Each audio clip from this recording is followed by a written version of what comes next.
시청자 여러분 안녕하십니까? VOA 뉴스투데이 시작합니다. 미국 의회가 북한 등 적국들의 사이버 위협에 대한 대응 강화에 속도를 내고 있습니다. 국토안보부 산하 사이버안보 기반시설 안보국의 예산과 권한을 대폭 늘리고 백악관 사이버안보 담당 보좌관직을 복원하는 방안이 검토되고 있습니다. 첫 소식 이조은 기자가 보도합니다. 미국 상원 군사위원회와 하원 군사위원회는 국토안보부 산하 사이버안보 기반시설안보국 시사의 역할과 권한을 대폭 늘리는 내용의 2021 회계연도 국방수권 법안을 최근 승인했습니다. 2018년 말 신설된 사이버안보 기반시설안보국 시사는 북한 정부의 해킹 조직 등 적국의 사이버 활동을 분석하고 기반시설을 보호하는 활동을 벌이고 있습니다. 하원은 이 같은 임무를 맡고 있는 시사가 모든 연방부처의 사이버 안보 활동 운용에 중추적인 역할을 하도록 하는 내용을 법안에 담았습니다. 하원 세출위원회는 이를 뒷받침하기 위해 시사 운용에 22억 5천만 달러의 예산을 배정하는 새 회계연도 국토안보 예산안을 15일 가결했습니다. 전년도에 비해 2억 3,900만 달러가 늘었는데 이는 시사의 요청보다 약 5억 달러나 증액된 겁니다. 하원 세출위는 특히 러시아, 중국, 이란, 북한과 같은 적국들의 사이버 위협에 직면했다면서 시사의 위협 추적 역량을 늘리기 위한 600만 달러의 예산 증액을 제안했습니다. 또 북한 등 적국 사이버 공격의 주요 대상인 전기망과 같은 기반시설 보호를 위한 긴밀한 민관 협력을 시사에 권고하면서 이와 별도로 해외 정부에 대한 원조를 북한의 사이버 역량 지원 여부와 연계하는 조항이 담긴 국무 예산안을 승인했습니다. 상원도 사이버안보 기반시설안보국 시사의 권한을 대폭 강화하는 내용의 법안을 마련했습니다. 시사에 사이버 위협의 주요 대상이 되는 기반시설들에 대한 정보 소환 권한을 부여하는 내용을 법안에 포함시킨 겁니다. 미국 의회는 백악관 사이버안보 담당 보좌관직을 부활시키는 방안도 검토하고 있습니다. 국가 차원의 사이버 전략과 정책을 조율하는 상원 인준지책으로 버락 오바마 행정부 시절 처음 신설됐지만 지난 2018년 사라졌습니다.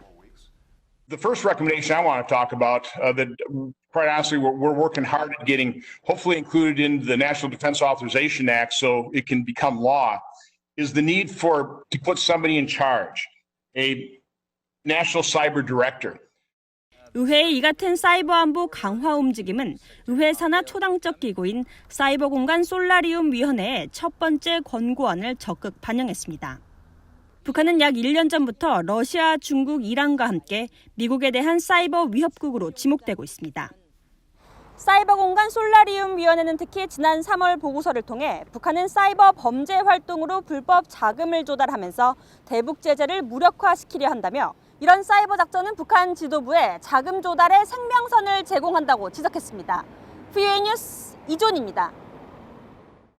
중동 아랍에미리트의 담배 필터와 포장용 테이프 제조업체가 중국 기업을 통해 북한에 수출을 하는 등 대북 제재를 위반한 혐의로 거액의 제재금을 부과받았다고 미국 재무부가 밝혔습니다.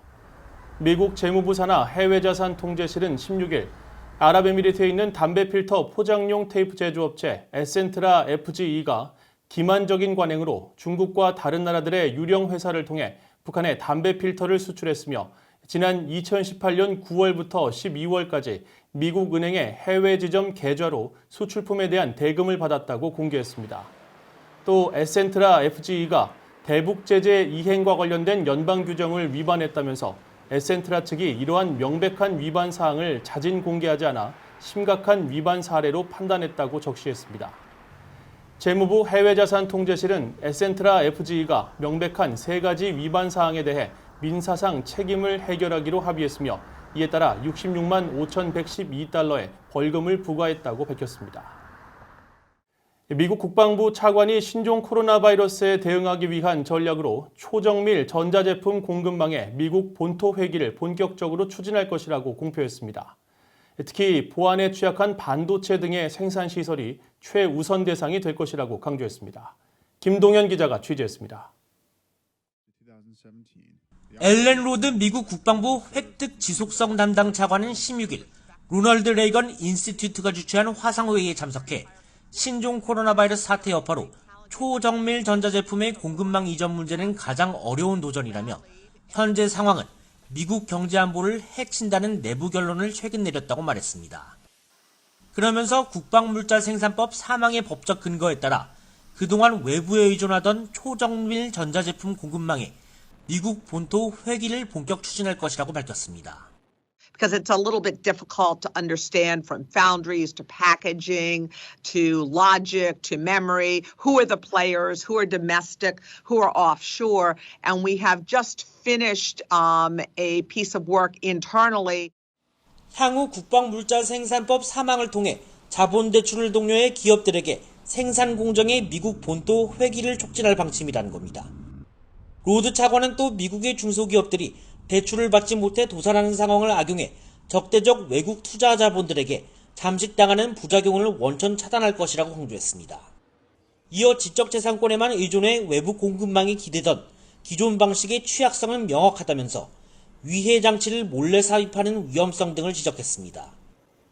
로드 차관은 그러면서 중국과 완전히 관계를 끊겠다는 의미는 아니지만 국가안보 기준에 따라 적어도 초정밀 전자제품 수출입은 완벽한 보안 신뢰성이 보장되는 제품만 허용할 방침이라고 강조했습니다. The U.S. is differentiated from the rest of the world. When we go to war, we do not go alone, and our allies and partners are critical. 로드 차관은 그러면서 핵심 협력 국가로 캐나다, 영국, 호주를 거론하면서 지적재산권 공유 등을 통해 상호 이익을 모색할 것이라고 강조했습니다. 또 중국 공급망 탈피 전략이 성공하려면 동맹 협력이 매우 중요하다며 다른 동맹국들의 참여를 거듭 촉구했습니다. VOA 뉴스 김동현입니다.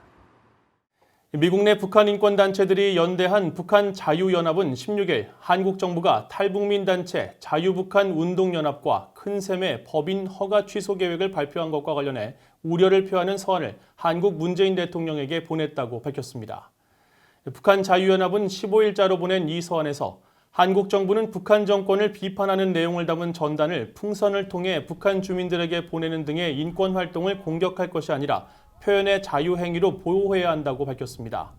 또 한국 정부는 탈북민 인권운동가와 단체들에게 위협적인 모습을 보이는 경향이 이어지고 있다며 기부금품의 모집 및 사용에 관한 법률이나 고압가스 안전관리법 위반 가능성이라는 이유를 들어 경찰이 압수수색을 벌이는 등의 행위는 한국 시민들의 표현의 자유 권리에 위협이 된다고 지적했습니다. 또 한국 정부가 인권활동가와 단체의 권리를 침해하는 움직임을 이어갈 경우 이는 국제사회에 잘못된 신호를 줄 수 있으며 자유와 인권에 있어서 한국이 보여온 지난 수십 년간의 발전을 약화시킬 수 있다면서 북한 자유연합은 한국 정부가 이번 결정을 재고하고 한국과 북한 모두의 인권과 자유를 진전시키는 데 초점을 맞추기를 바란다고 밝혔습니다. 지난해 말 베트남 국경경비대에 체포된 뒤 미국 외교관들의 도움을 받아 한국에 온 것으로 알려진 탈북민들이 미국 정부와 지원단체에 감사를 표했습니다.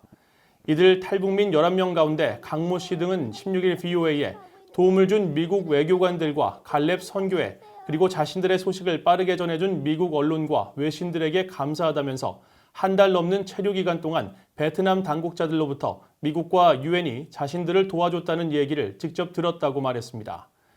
지난해 11월 한국의 탈북민 지원단체 갈렙 선교회는 당시 베트남을 경유해 제3국을 거쳐 한국으로 갈 예정이었던 탈북민 13명이 베트남 국경경비대에 체포돼 중국으로 강제 추방 직전 상황에서 이들의 도움을 호소하는 동영상을 알려 관심을 촉구했습니다.